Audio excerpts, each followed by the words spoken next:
Y por favor, no 2 personas. Porque todos vieron la glándula sudorípara y siempre participan 2 o 3. ¿Qué me pueden decir de ello? Díganme. Ya hay 2 tipos de glándulas sudoríparas. ¿Cómo se llaman estas? Ecrina y apocrina. Ecrinas y apocrinas. Ok. ¿Cuál es la diferencia entre ellas? Que una está activada, está conectada, ¿no es cierto?, a la unidad pilosebácea, y la otra, en cambio, tiene un conducto propio hacia la superficie. Ya. Pero también tienen distintas funciones. ¿Cuáles son las funciones diferentes entre la glándula ecrina y la apocrina? La ecrina hidrata la piel. Ya, hidrata pelo y piel. Y la apocrina da más condición, como más... Ay, ¿cómo es la palabra? Es estimulada, ¿no es cierto?, por el factor hormonal sexual, la apocrina. En cambio, la ecrina, su función es la hidratación, ¿no es cierto?, de la piel, el pelo. Pero tiene otra función importante también. La ecrina. ¿Cuál es la otra función del sudor? Ya, es la fase acuosa de la emulsión hidrolipídica, que es lo que va a hidratar. Pero regula la temperatura de nuestro organismo. Acuérdense que es el termostato interno, es el que libera el calor de nuestro organismo. Entonces, esa parte es muy relevante para que puedan entender los trastornos. Entonces, como regula nuestra temperatura a través de este sudor, entonces el sudor, recuerden que sale caliente hacia la superficie para botar el calor interno. ¿Ya? Ya. ¿Qué más sabemos de la glándula sudorípara?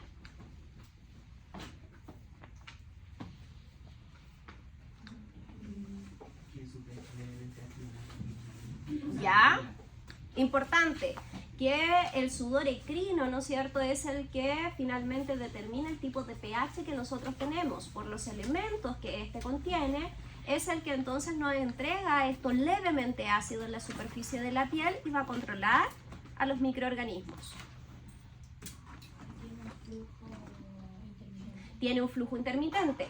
Es decir, no todas las glándulas sudoríparas están activas a la vez, sino que se van alternando unas con otras.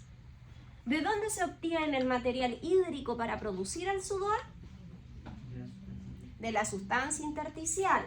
Acuérdense que el glomérulo, que es la zona en donde se forma el sudor, les dije que era como una esponjita que absorbía sustancia intersticial, ¿no es cierto?, de su entorno, pero que la va a transformar en algo más liviano, que es más fluido y que de esa manera cambia de sustancia intersticial a sudor. Que no puede ser la misma sustancia intersticial porque acuérdense que la sustancia es viscosa, es espesa.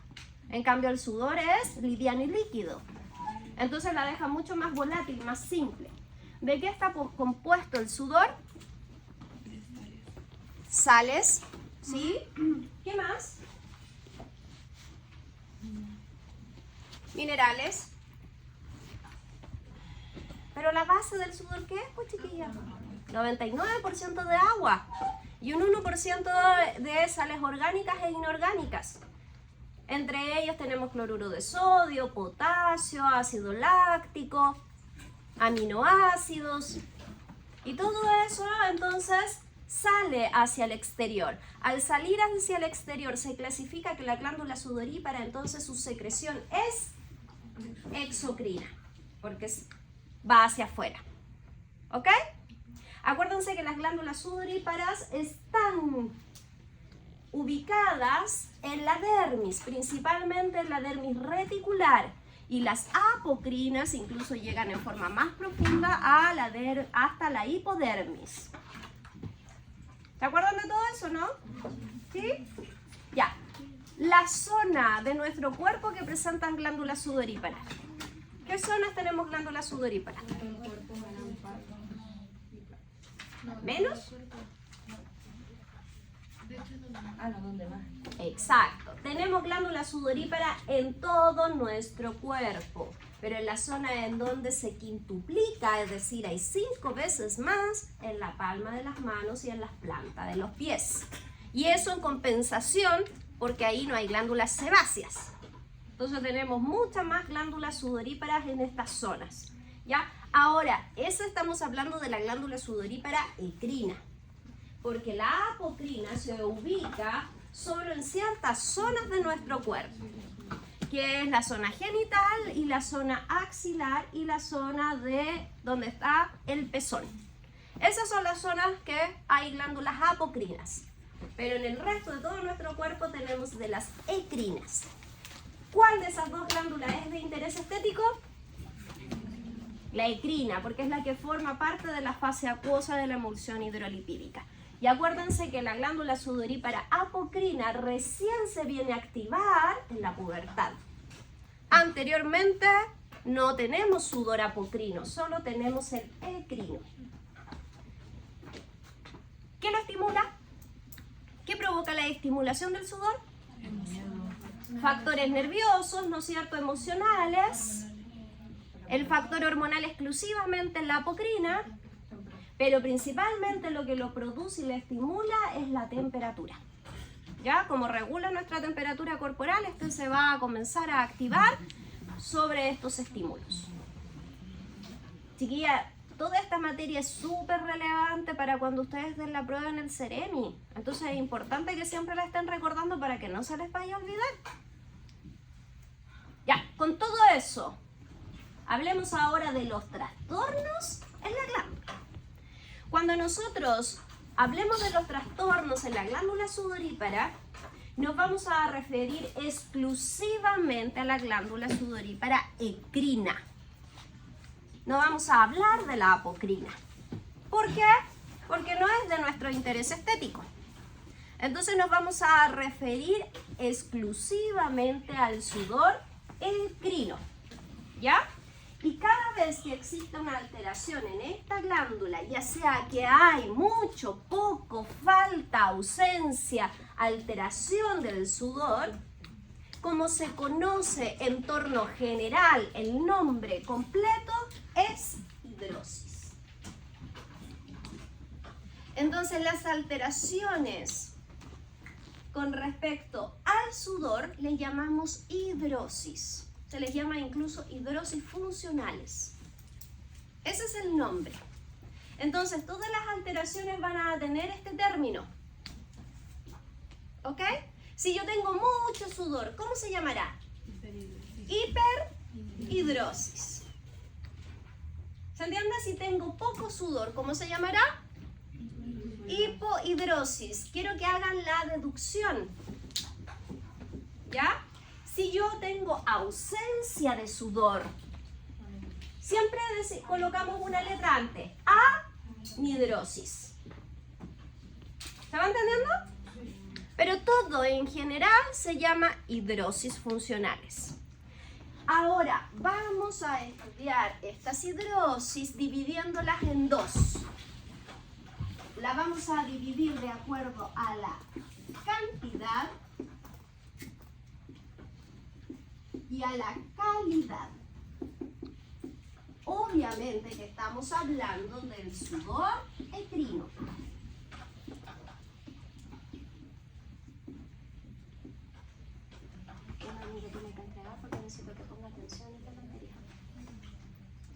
Entonces, esta hidrosis, que son todas las alteraciones, se dividen en dos de acuerdo a la cantidad de sudor o a la calidad de ese sudor.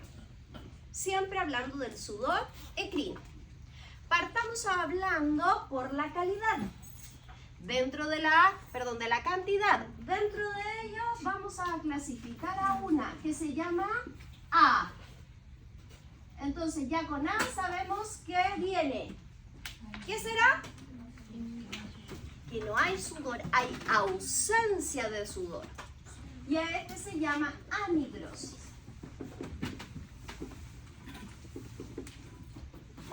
La anhidrosis va a ser la ausencia que puede ser total sudor. ¿A qué me refiero con esto? Hay personas que tienen anhidrosis parcial, es decir, por ejemplo, no sudan de una axila, pero en el resto del cuerpo sudan. Pero en esa zona no hay sudor. Tiene una anhidrosis que es parcial. ¿Se entiende? En cambio, nos podemos encontrar con otra que es una anhidrosis que es total, de todo el cuerpo. Ahora, para tener una anhidrosis total, va a ser congénita. Es decir, voy a nacer sin glándulas sudoríparas formadas correctamente.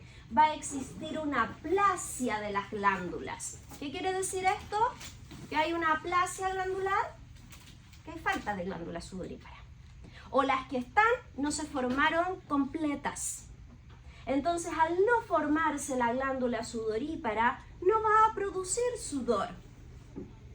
El problema de eso es que sea en todo nuestro cuerpo. Porque si ese bebé nace con esta aplasia glandular, ¿qué le va a pasar a las pocas horas de haber nacido? Va a comenzar a deshidratarse externamente en la piel, pero ese no es el problema mayor. El problema mayor, ¿cuál será? La temperatura.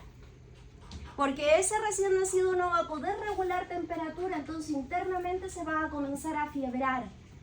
Y al comenzarse a fiebrar van a comenzar a morir sus células y sus órganos. Por lo tanto, lo que le va a pasar a ese recién nacido que a las pocas horas después va a morir. Cuando existe una anhidrosis total congénita, nada que hacer. Porque no hay expulsión del calor ni los desechos que el sudor también bota. Ahora, la anhidrosis adquirida es cuando a mí, por otra causa, dejo de sudar. Pero dejo de sudar una zona. Es parcial. Por ejemplo, puede pasar en personas que sufren de algo muy común, diabetes. Las personas que sufren de diabetes, ustedes se van a dar cuenta que hay zonas que se comienzan a resecar de una manera y se empiezan a partir y se comienzan a fisurar porque en esa zona la glándula sudorípara deja de trabajar y no comienza a producir sudor. Y como no comienza a producir sudor, no hay hidratación ni lubricación de la zona porque no se forma emulsión. Entonces, en esos casos, ¿hay una anhidrosis? Sí, pero es parcial. ¿Esa persona se va a morir por ello? No, porque suda por otros lados. Pero igual cuesta que regulen la temperatura. También le pasa que tiene el mismo problema. Es que va a depender de cuánto pueda tener de anhidrosis. Pero si es una zona pequeña, no. Porque tienes todo el resto del cuerpo para botar el calor. El problema más grave es que la piel se reseca y se parte. Fíjense en las personas que sufren, por ejemplo, de diabetes, ya que di ese ejemplo, cómo son los talones de los pies. Muy seco. ¿Por qué? Porque ahí se produce una anhidrosis de la zona. Entonces no hay nada de hidratación. Y el problema es que ellos, como tienen mala regeneración, puede derivar en algo más peligroso, que se rompa, que se parta. Entonces ahí también estamos sufriendo de esto, pero estamos sufriéndolo en forma localizada. ¿Ya? Anhidrosis, entonces, acuérdense siempre, ausencia. Segundo, que está dentro de la cantidad de sudor, se llama deshidrosis. La deshidrosis, ¿a qué se diferencia con la anterior? De que acá la glándula sudorípara está. La glándula sudorípara produce sudor. Entonces no hay un trastorno en sí en la función de la glándula. El problema es que el sudor quiere salir y cuando quiere llegar a la superficie, algo lo bloquea. Específicamente lo que lo bloquea, células muertas. Hay capas y capas de células muertas tapando la salida del poro. Al tapar ese sudorecrino, entonces no va a llegar a la superficie de la piel y no se va a formar emulsión hidrolipídica en la zona. Así que externamente, ¿cómo se va a estar? Y más que eso, seco. Porque si no hay emulsión, no se va a formar nada, ni lubricación ni hidratación. Esto normalmente está asociado a alguna otra enfermedad. Por ejemplo, las personas que sufren de psoriasis. ¿Han escuchado hablar de la psoriasis? Que más adelante la vamos a detallar. Pero la psoriasis es una enfermedad que lo que forma son costras de piel en gran magnitud. ¿Ya? Que si pensamos costras de piel, ¿qué es lo que es eso? Células muertas. El problema de ello es que bloquea la salida del sudor y también del sebo.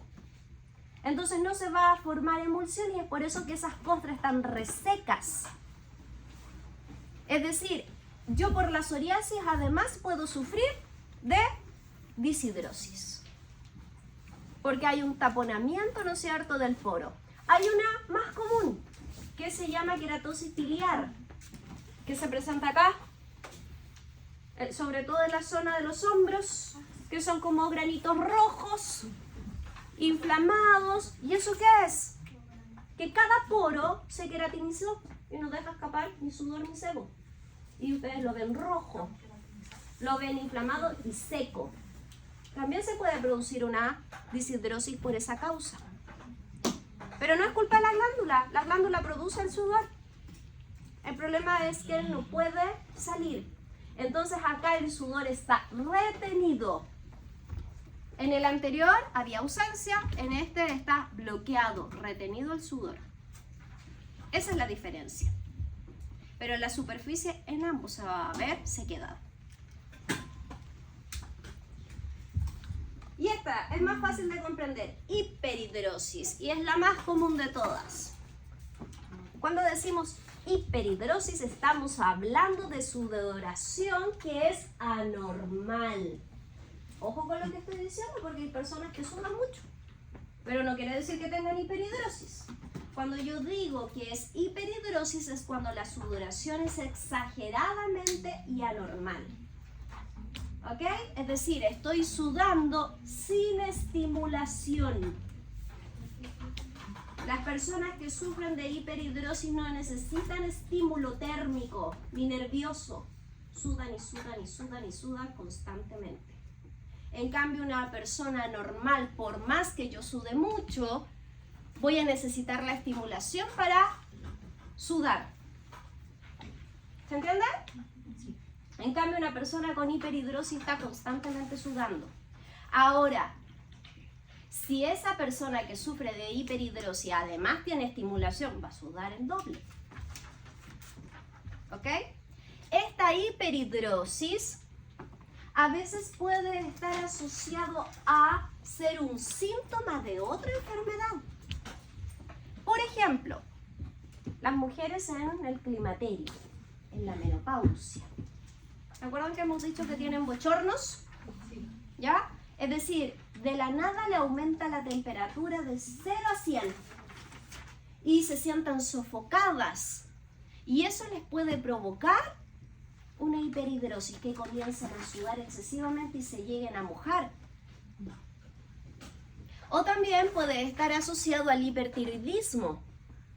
Es decir, que una persona que tenga alteración metabólica comience a sudar más de la cuenta y se pueda producir también una hiperhidrosis. Entonces también puede ser síntoma de otra enfermedad.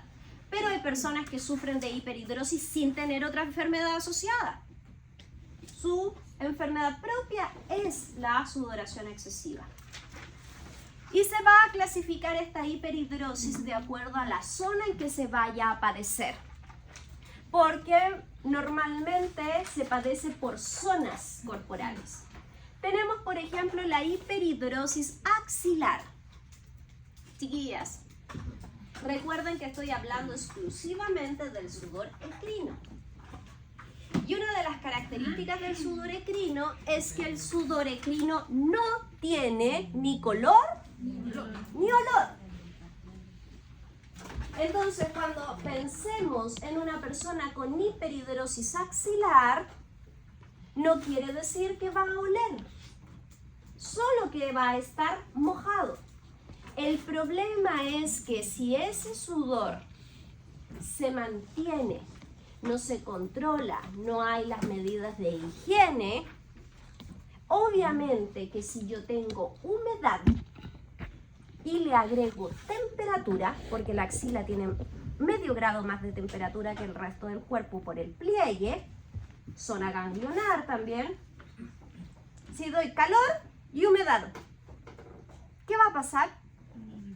¿Qué pasa con los microorganismos? Ustedes lo vieron en tecnología. Proliferan, aumentan, se desarrollan. ¿Ya? Entonces ahí podría comenzar a oler mal. Y va a oler mal porque existe entonces un cambio del pH de la zona.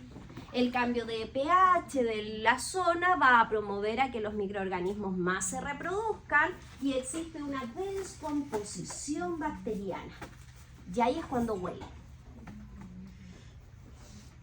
Chiquillas, es esto. No es lo mismo que en el vagón del metro vayan 15 personas, ¿no es cierto? Está más ventilado, hay más aire. Y época de invierno.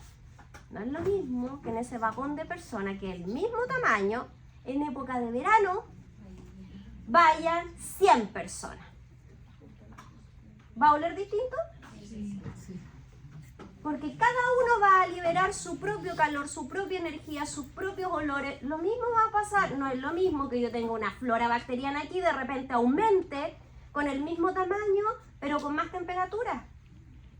Va a oler distinto. Pero eso va a pasar, es decir, las personas que tienen hiperhidrosis axilar tienen mayor riesgo de sufrirlo.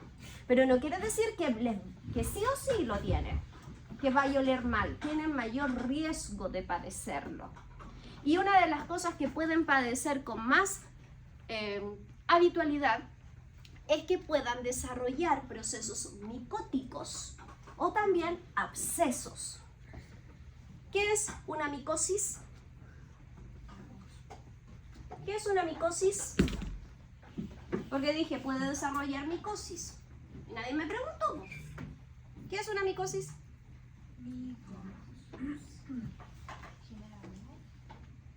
Niña, micótico, micosis, son hongos.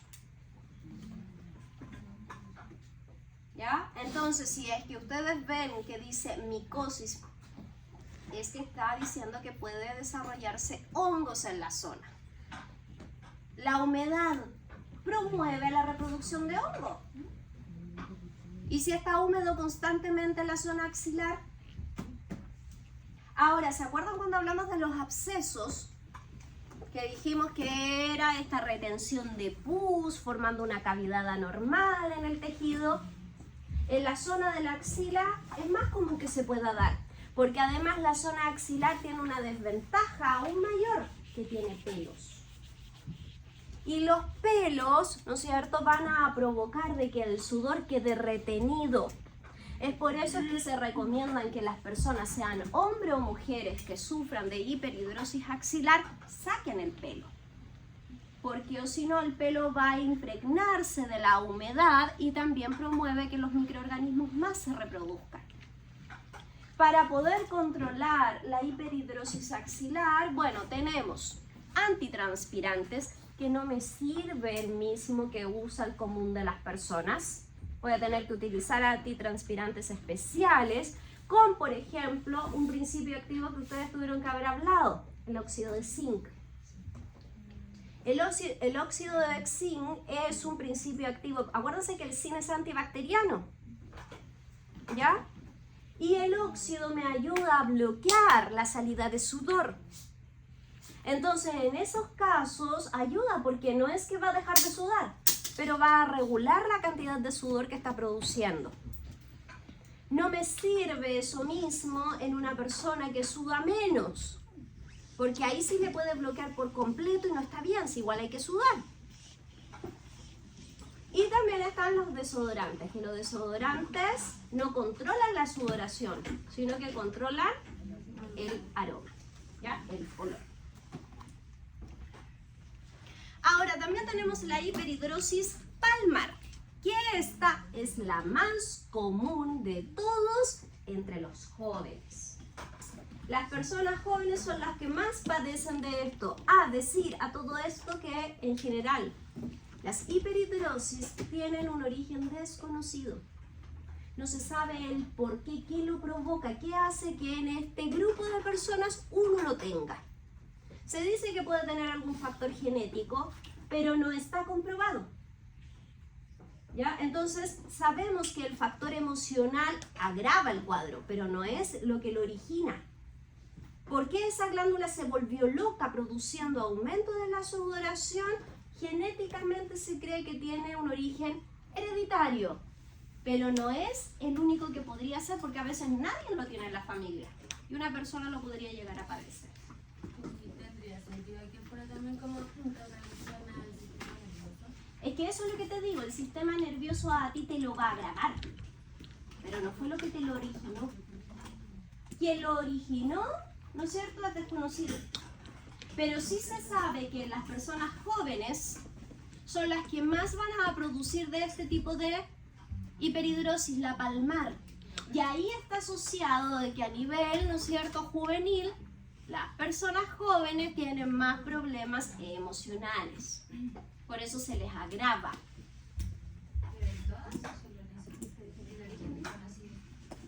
En todas las hiperhidrosis, en general los jóvenes la padecen más, pero la palmar es más evidente en ellos. Sí. Ahora, Ya no es hiperhidrosis si solamente se suda, pero mucho, pero solo de noche. sí, también puedes tener una hiperhidrosis que sea solo de noche, pero hay que ver la causa del porqué. Si es solamente hiperhidrosis solo por sudor o otra cosa que lo está provocando, o es un síntoma de otra cosa. ¿Ya? Por ejemplo, lo que yo decía, las mujeres en el climaterio no están todo el día sudando, es momentos del día, pero es por producto de otra situación que le está dando. Ahora, las personas jóvenes en general lo que les pasa es que sudan durante todo el rato. Ahora, lo que tiene la hiperhidrosis palmar, chiquillas, como desventaja, es que a veces nos limita a hacer cosas. Por ejemplo, una persona que sufra de hiperhidrosis palmar, es súper complicado cuando yo trabajo con mis manos. Por ejemplo, soy cosmetóloga, con hiperhidrosis palmar, igual me limita. Tendría que estar constantemente aplicándome cremas, talco, usando guantes, porque si no, si estoy rozando mis manos constantemente con humedad, es complicado el trabajar.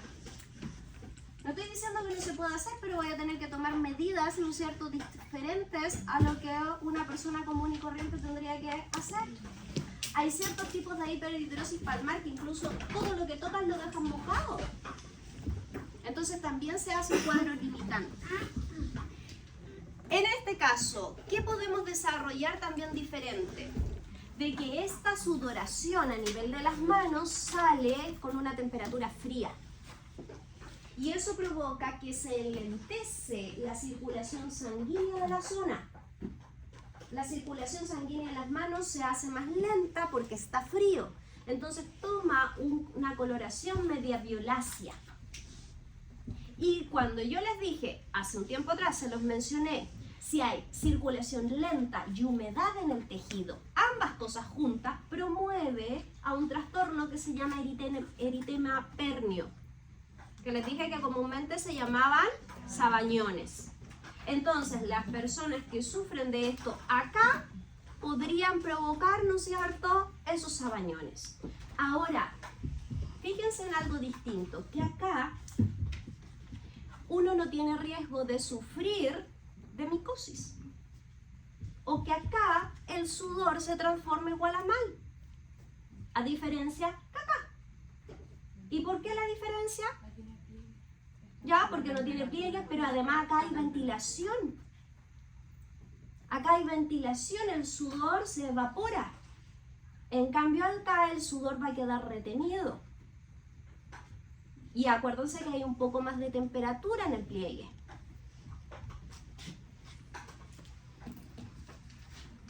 Hiperhidrosis plantar.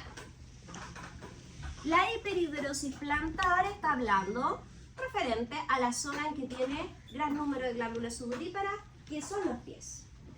El pie, chiquillas, al igual que la palma de las manos, tiene el mismo número de glándulas sudoríparas. Pero ¿por qué si en el pie el sudor sí puede promover amicosis? Porque el pie, a diferencia de la mano, no está ventilado. Está constantemente ocluido, tapado ese sudor.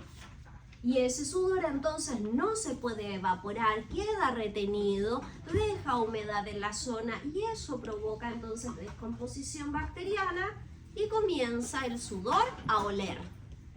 Siendo que ese sudor ecrino no debería oler, pero huele porque se descompuso. Entonces las personas que sufren de hiperhidrosis plantar, ¿qué se debe recomendar? Obviamente que buena higiene, pero por sobre todo que se utilicen fibras, telas que no bloqueen el sudor. Por ejemplo, todo lo que es material plástico bloquea el sudor, bloquea el calor en sí. Entonces por eso, chiquillas, todo lo que es plástico no es recomendable para eso. El plástico, todo lo que es plástico, la fibra plástica es calentita. Por eso usamos las camisetas de polar, las de panty, porque eso retiene mucho el calor, pero también retiene la sudoración. Entonces, en ese caso, para las personas que sufren de esto, tienen que utilizar fibras que sean livianas y que dejen respirar, como es el algodón. Ya, pero eso es distinto. ¿Por qué? Porque ahora que hay más tecnología, al mismo algodón le agregaron fibras de cobre en el tejido porque el cobre tiene un efecto bactericida. Entonces lo que controla es que los microorganismos, ¿no es cierto?, no vayan a proliferar tanto.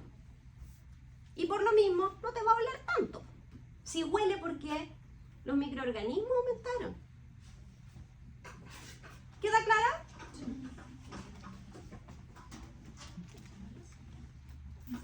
Y existe la hiperhidrosis facial y de cuello. Esta se da más abundantemente en mujeres adultas en la época de climaterio y menopausia, que es cuando sube, ¿no es cierto?, la temperatura, y también en personas calvas. ¿Por qué? Porque resulta que si yo sudo mucho, el pelo me lo retenía el sudor y me hidrataba el pelo. Pero si no tengo el pelo, entonces se tiende a dar en personas que son calvas y en mujeres en esta época de climaterio y menopausia. Ahora bien, todos los tratamientos relacionados con la anhidrosis, la deshidrosis y la hiperhidrosis son de tratamiento exclusivamente médicos. Nosotras no tenemos nada que hacer ahí, el tratamiento tiene que ser dermatológico, médico, neurológico a veces. Lo que sí es que hay que recomendar que obviamente se controlen los factores que lo sobreestimulan, como es el factor emocional, los cambios de temperatura, ¿ya? Y también evitar consumir alimentos que activen la circulación sanguínea. Porque si yo activo la circulación, aumento la temperatura interna. Es decir, personas que sufren de hiperhidrosis, no les conviene tomar alcohol. No les conviene tomar café, ni alimentos en general que sean calientes. No les conviene consumir alimentos que sean excitantes, como es, por ejemplo, el tabaco, el chocolate, el ají, ni los condimentos, porque todo eso produce internamente que los capilares sanguíneos irriguen más sangre y por ende aumenta la temperatura. Ya, hasta ahí. ¿Dudas? Todo lo que estábamos hablando ahí sigue estando dentro de la categoría de cantidad. Pero acuérdense, anhidrosis ausencia, deshidrosis bloqueo, hiperhidrosis aumento. Ahora nos vamos a lo contrario, hipohidrosis. Acá me está diciendo que sudo, sí, pero poco, en menor proporción. Es común sufrir de hipohidrosis en una etapa de mi vida. ¿Cuál va a ser esta? Cuando comenzamos ya con el proceso de envejecimiento. Cuando uno comienza a envejecer, todo se hace más lento, incluida, ¿no es cierto?, la actividad glandular. Entonces las glándulas sudoríparas producen menos cantidad de sudor. Sudamos menos, fíjense, siempre los adultos mayores sudan poco, sudan menos. Y siempre tienen el termostato más bajo, andan bien abrigados.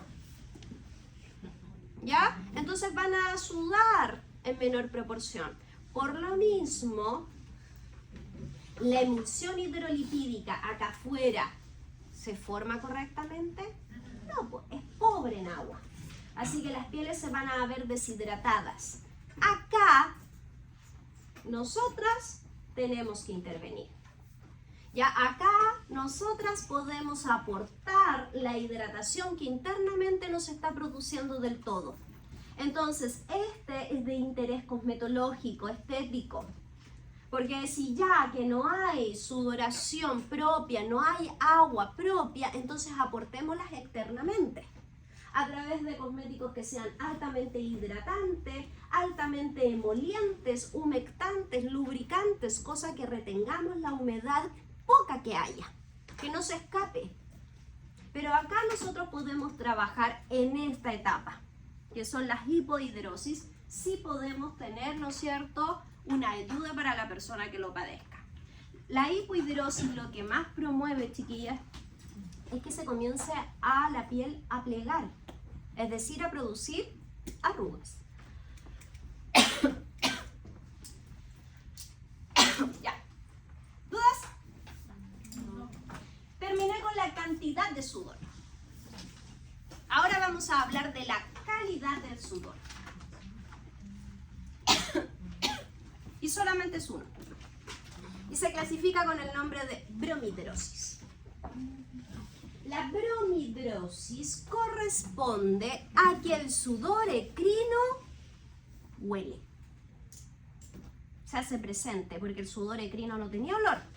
Resulta que ahora es un olor anormal, perceptible.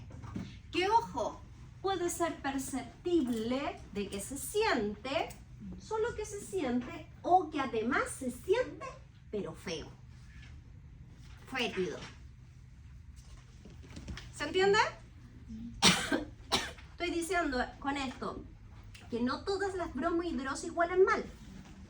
Pueden oler mal, sí, pero hay un grupo que solo huele, que se siente el olor del sudor. Por ejemplo, de acuerdo a lo que comen. Hay personas que su alimentación es rica en condimentos, en sazones. Si hablamos, por ejemplo, de culturas asiáticas, peruanos, hindú, ¿no es cierto?, japoneses, no sé, chinos.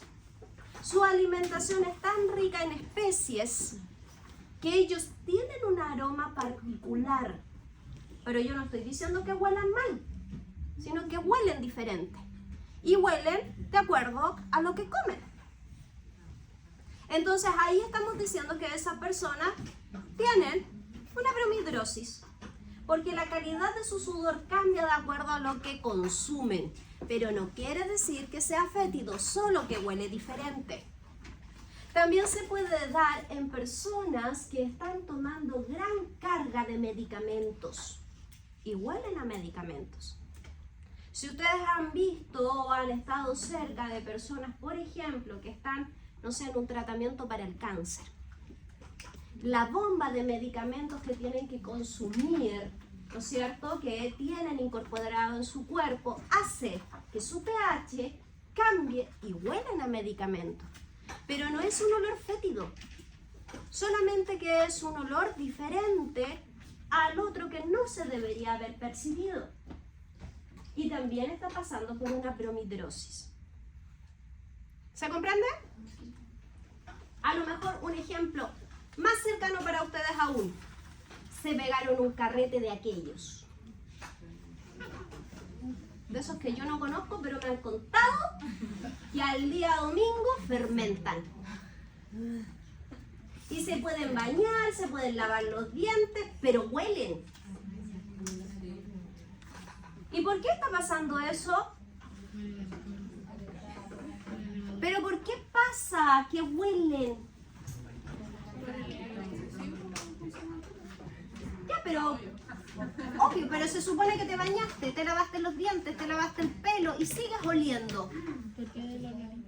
Porque estás botando, porque el sudor bota lo que consumí. Pero no es que huele hediondo. Huelo, ¿no es cierto?, a la que consumí. También estoy pasando por una bromidrosis. Ya, hasta que todo el cuerpo se desintoxique de ello. Ya, ahora, ¿es bromidrosis todo eso? Sí.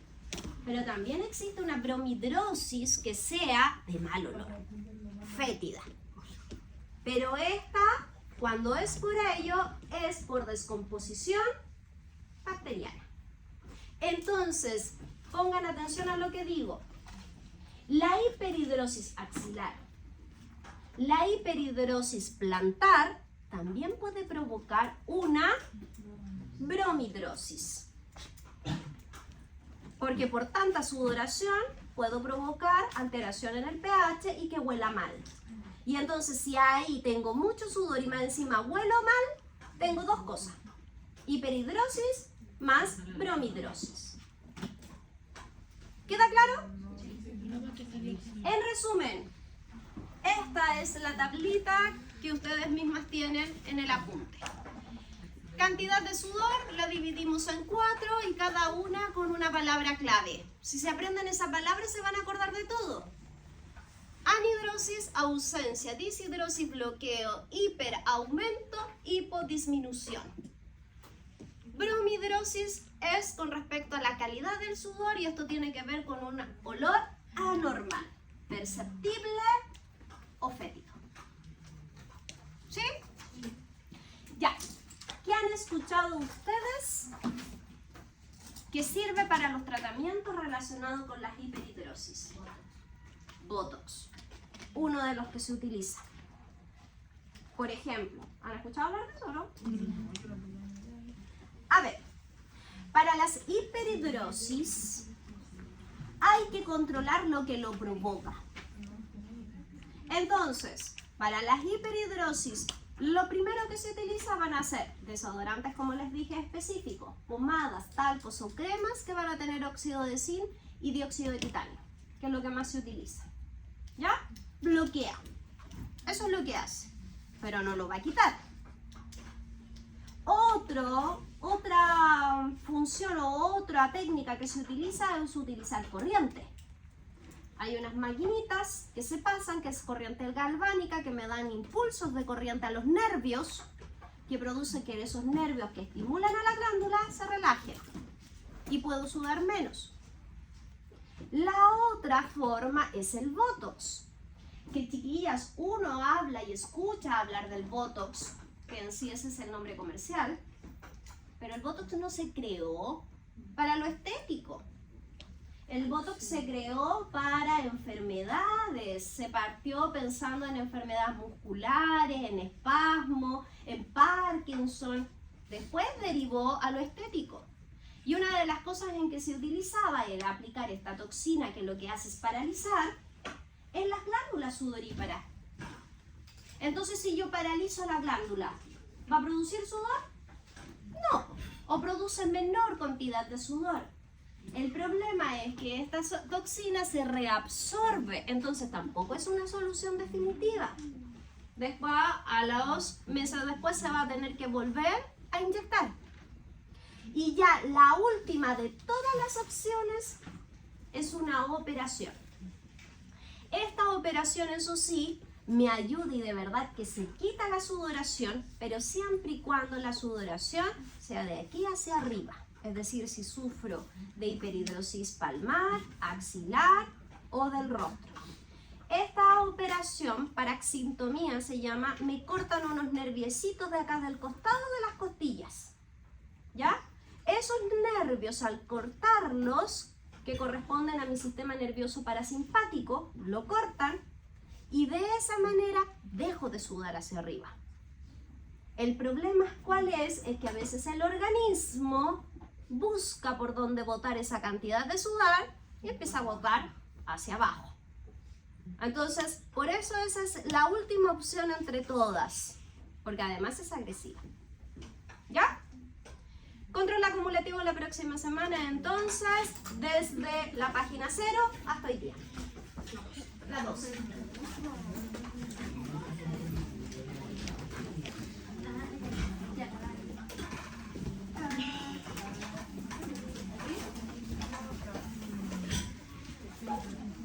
Señorita,